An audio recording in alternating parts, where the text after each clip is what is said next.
I'm a starter. I'm a starter. You don't want to pitch in the bullpen. I won't pitch in the bullpen. I'm a starter. I'm a starter. Hitting leadoff today. Last one into the gap, right center field. That will get down to the wall near the 385. Yaz for second, and he'll pull up there. Got something cooking early. And it's the one. Several inches off the outside with that one. 2 men on, nobody out, and Jung-Hoo Lee will come up. That ball is blasted. Right center field, way back there. Goodbye! Back-to-back walks. 5 batters, 5 base runners. Crowd pulling in the early going. Nobody out. Down the right field line. That's a base hit. Here comes the relay from Chisholm to Lane. It's a 5-run inning for the Giants. Jung-Hoo Lee, who's hitting .340 to begin the year, hits his first home run of the season, which is very noteworthy. I believe in Jung-Hoo Lee's supremacy, and so should you. The Yankees called upon the rain to end this game 3 innings prematurely before it got any more embarrassing. Too bad the Red Sox couldn't do that in Chicago. Holy crap. Boston should just, until further notice, be eliminated from playoff contention. Let's just do that. Not an ideal boob job by Chris Bubik. Guardians go off for 7 runs. Royals get 0 runs. Jonathan India needs a hug. He had a rough night. 2 errors, and he went 0 for 4 at the plate with 2 strikeouts. Taylor Ward made this fantastic catch in Houston, and Mike Trout, he stays hot. He goes deep for his 6th homer of the season as the Angels lose 14-3. And Astros offense that hasn't fully gotten it going yet goes off for 2 touchdowns. Yainer Diaz drives in 5 runs, 4 of them coming on a grand slam. Cam Smith hits his first career home run. Shout out to him. It was a Ty France sandwich in Minnesota. He drives home 2 runs in the exact same spot for the Twins, the first and last runs of either team the whole game, but sandwiched in between all that was the Tigers scoring 7 runs. Javier Baez hitting watch, he's still hitting over 300 to begin the year, so good for him. How about Gleyber Torres? He doesn't seem to miss New York very much. He's hitting .450, 2 more hits and a walk in this game as the leadoff hitter. Let's check in on the Battle of the Birds in Baltimore. It's raining sideways! Thanks, Ollie. I bet you didn't have Jose Quintana doing something only 23 other pitchers in baseball history have done in your bingo card.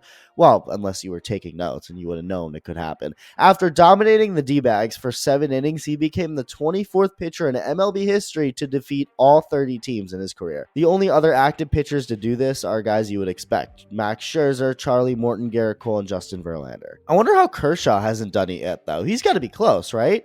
Gee, I can't figure out who he hasn't gotten a win against. Not bad for a team debut, though. Quintana makes history his first start with the Brewers. In today's edition of Saying Something Nice About the Rockies, Nick Martini saved this woman's life catching this foul ball, and then she tried to make sure he didn't fall, although she has 0 survival skills. Yeah, let me just stand right where the ball could hit me. Well, that's what Martini's for, because we know it ain't for hitting a baseball. Rockies don't get a run. Nick Pivetta dominates, 10 strikeouts, only 3 hits. Padres score 6 runs in the 5th, and then Fernando Tatis Jr. looked like he hurt his shoulder in Sacramento.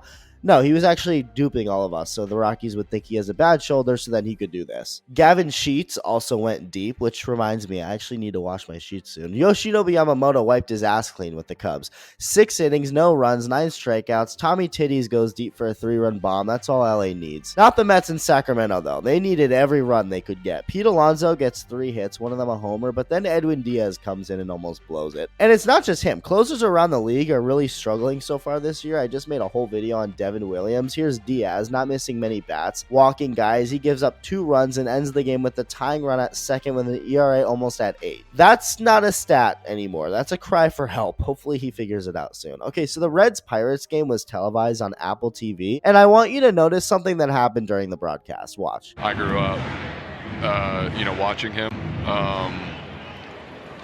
I remember, his MVP year and